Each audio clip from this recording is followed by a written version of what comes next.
Chemistry model question paper ആൻസറിങ്ങിന്റെ മൂന്നാമത്തെ പാർട്ടാണ് നമ്മൾ ഇന്ന് നോക്കുന്നത്. തന്നിരിക്കുന്ന രാസസമവാക്യം വിശകലനം ചെയ്യുക. C12H22O11 ഗീവ്സ് ആരോയുടെ മുകളിൽ കോൺസെൻട്രേറ്റഡ് H2SO4 ഗാഢ sulphuric acid 12 carbon plus 11 H2O.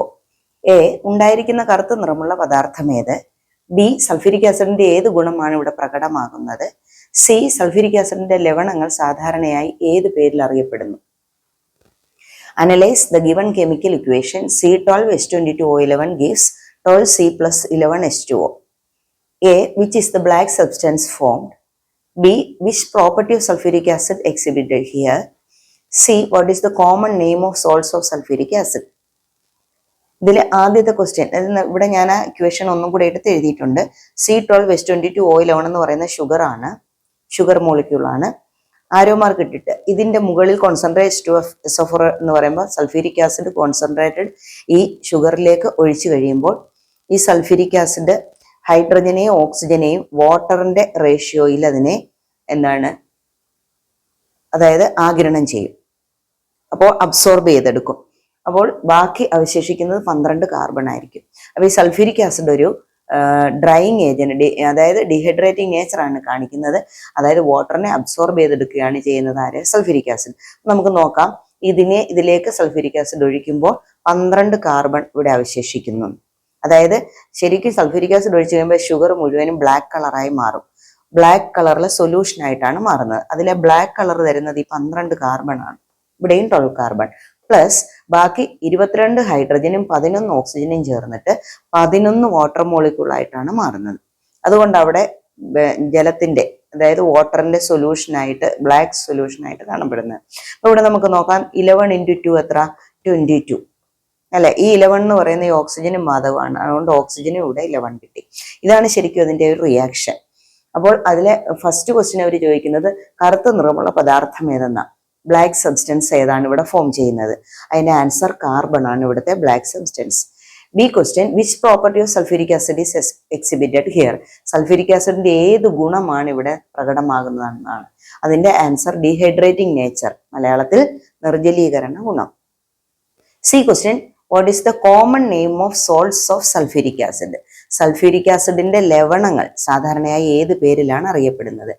Sulphates or ബൈസൾഫേറ്റ്സ്. സൾഫേറ്റുകളെന്നോ അല്ലെങ്കിൽ ബൈസൾഫേറ്റുകളെന്നോ ആണ് അറിയപ്പെടുന്നത്. നെക്സ്റ്റ് ക്വസ്റ്റ്യൻ, STPയിൽ സൂക്ഷിച്ചിരിക്കുന്ന 1 മോൾ ഏതൊരു വാതകത്തിന്റെയും വ്യാപ്തം എത്ര? ബി ക്വസ്റ്റ്യൻ, STPയിൽ സൂക്ഷിച്ചിരിക്കുന്ന 64 ഗ്രാം ഓക്സിജൻ വാതകത്തിന്റെ വ്യാപ്തം എത്ര?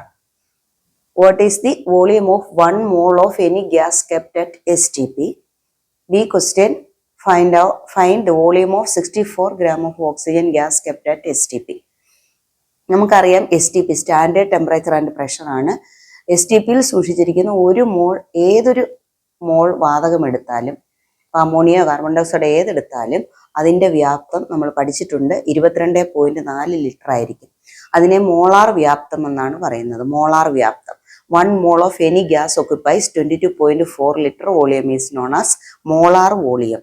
നിങ്ങൾ നേരത്തെ പഠിച്ചിട്ടുള്ളതാണ് നമുക്ക് സെക്കൻഡ് ചാപ്റ്ററിൽ. ഇനി സെക്കൻഡ് ക്വസ്റ്റ്യൻ, STPയിൽ സൂക്ഷിച്ചിരിക്കുന്ന 64 ഗ്രാം ഓക്സിജൻ വാതകത്തിന്റെ വ്യാപ്തം എത്ര എന്നാ ചോദിച്ചിരിക്കുന്നത്. Find the volume of 64 gram of oxygen gas kept at STP. അപ്പൊ ഇവിടെ വോളിയം ആണ് കാണേണ്ടതെങ്കിൽ നമുക്ക് വോളിയം കാണാനായിട്ട് mole into 22.4 is equal to correct volume നമുക്ക് കിട്ടും.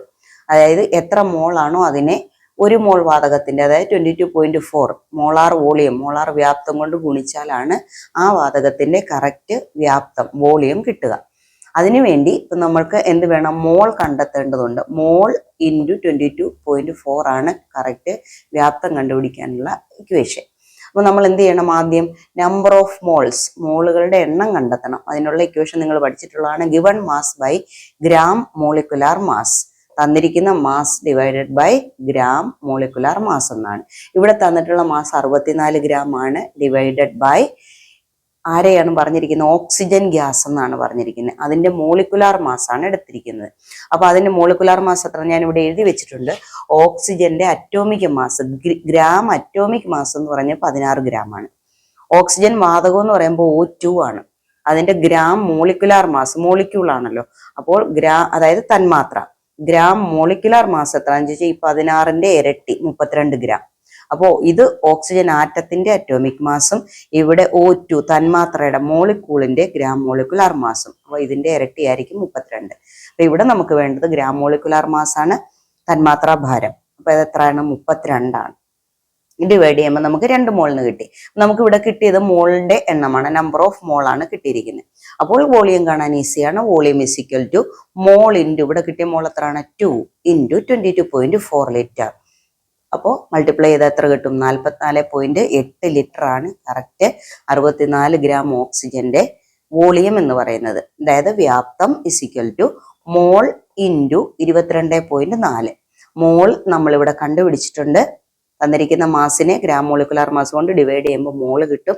ആ മോൾ ഇൻറ്റു എത്ര മോൾ ഇവിടെ? 2 ഗുണം മോളാർ വ്യാപ്തം 22.4.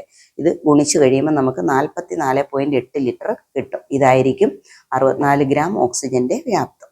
ഇനി നമ്മൾ 4 മാർക്കിന്റെ ക്വസ്റ്റ്യൻസ് ആണ് നോക്കാൻ പോകുന്നത്. നിത്യജീവിതത്തിൽ വളരെയധികം ഉപയോഗമുള്ള ലോഹമാണ് അലൂമിനിയം. അതുമായി ബന്ധപ്പെട്ട 4 ചോദ്യങ്ങളുണ്ട്. ഫസ്റ്റ് വൺ, അലൂമിനിയത്തിന്റെ അയിര് ഏത്? രണ്ടാമത്തെ ചോദ്യം, അലൂമിനിയത്തിന്റെ അയിരിനെ സാന്ദ്രീകരിക്കുന്നതിന് ഉപയോഗിക്കുന്ന ലായനി ഏത്? മൂന്നാമത്തെ ചോദ്യം, അലൂമിനിയയുടെ വൈദ്യുത വിശ്ലേഷണ സമയത്ത് അതിൽ ക്രയോലൈറ്റ് ചേർക്കുന്നു, കാരണമെന്ത്?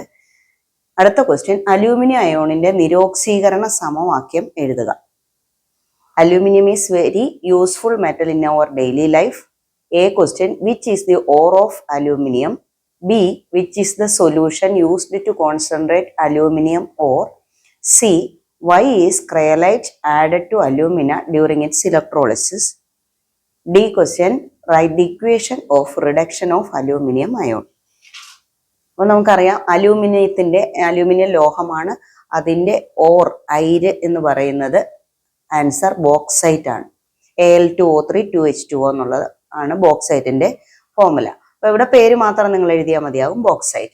സെക്കൻഡ് ക്വസ്റ്റ്യൻ, അലൂമിനിയത്തിന്റെ അയിരിനെ സാന്ദ്രീകരിക്കുന്നതിന് ഉപയോഗിക്കുന്ന ലായനി ഏതാണ്? അതായത് which is the solution used to concentrate aluminium or?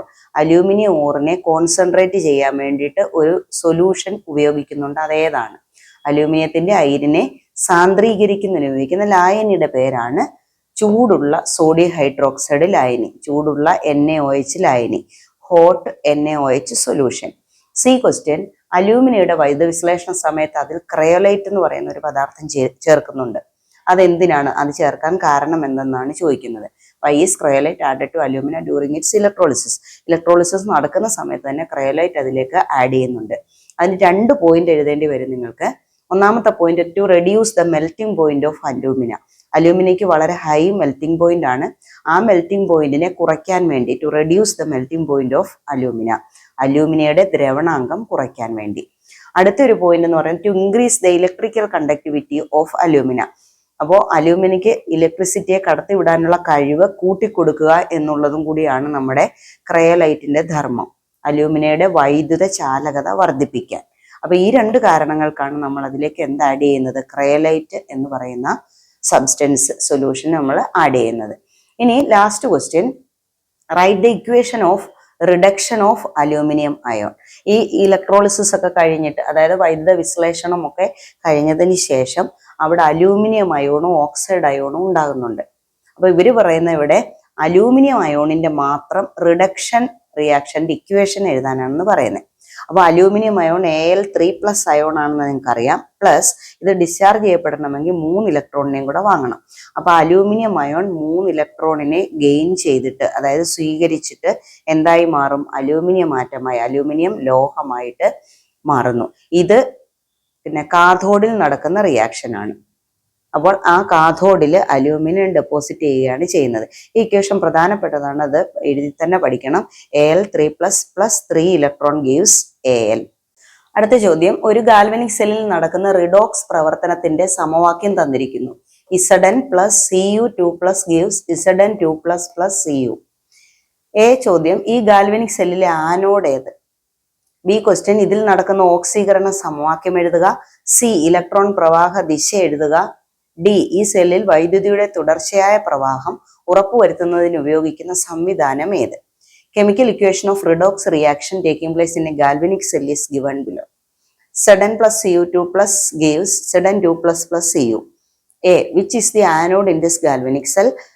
B. Write the equation of oxidation reaction taking place here. C. Write the direction of the electron flow.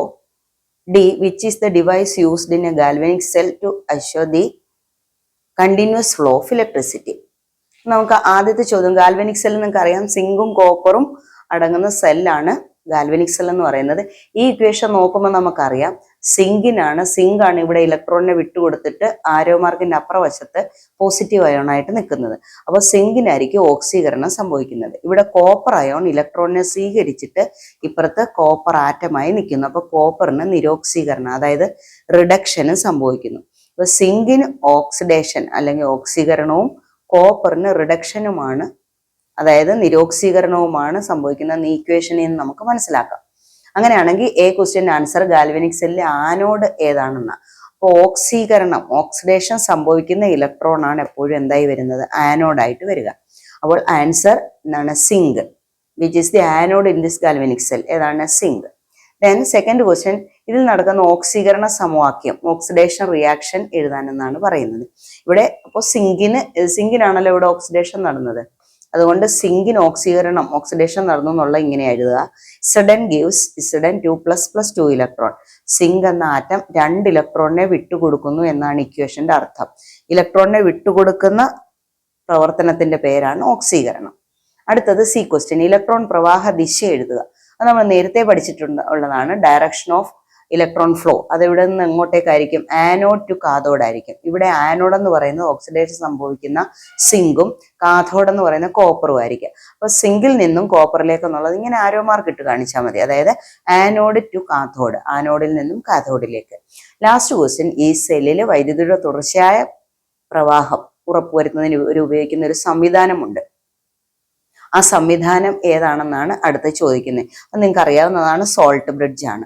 Salt ബ്രിഡ്ജിന്റെ function തൊട്ട് മുമ്പ് നമ്മൾ പറഞ്ഞ ഒരു ക്വസ്റ്റ്യൻ ആൻസറിൽ പറഞ്ഞിട്ടുമുണ്ട്.